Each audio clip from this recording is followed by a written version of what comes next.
Hello and welcome. Test pilots such as Eric Wigglebrown are seen as heroes bringing new aircraft into production. Geniuses in the design teams generally are uncelebrated, but their work determines if an aircraft is a triumph and if the manufacturer is successful.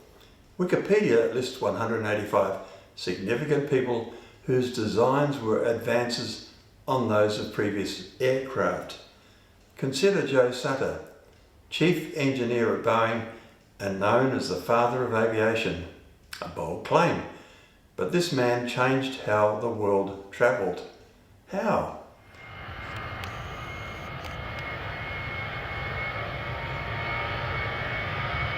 Sutter and his team designed the Boeing 747.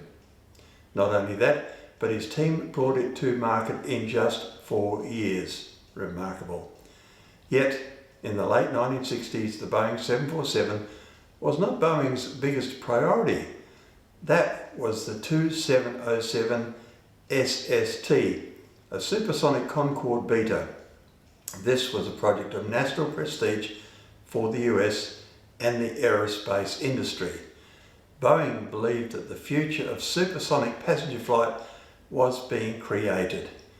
Reality turned out differently, and while the numerous airlines that had expressed an interest in Concorde backed away, leaving British Airways and Air France the only operators, the jumbo jet became a sales success with airlines all around the world.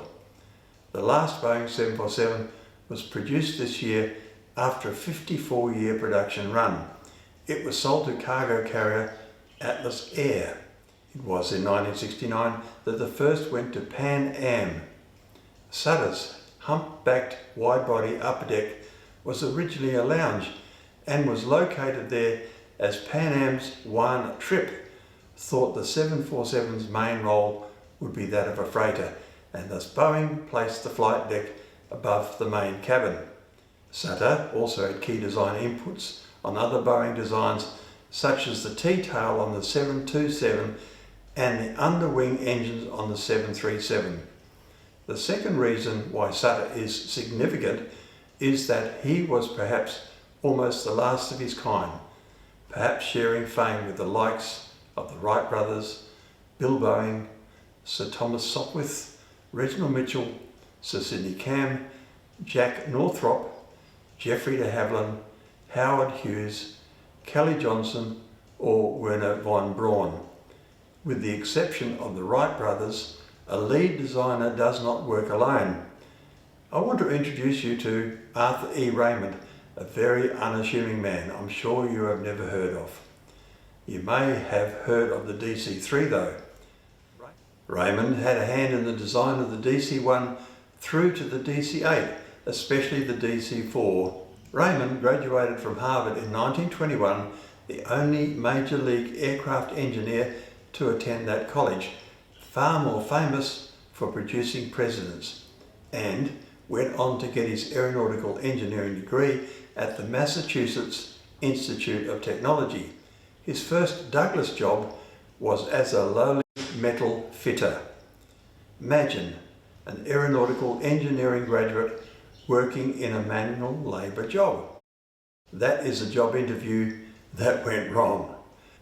When Donald Douglas contacted MIT in search of a good engineer, he was told that the very person he was looking for was actually already working for him in the fabrication shop.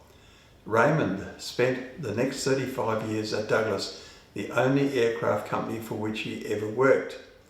After his retirement in 1960, Raymond became a NASA consultant on the Gemini and Apollo projects. With a reputation for integrity and the ability to deal frankly with powerful people, he was charged with overseeing outside contractors. Nor did his reputation fail him when Boeing asked for a huge subsidy to develop a supersonic transport.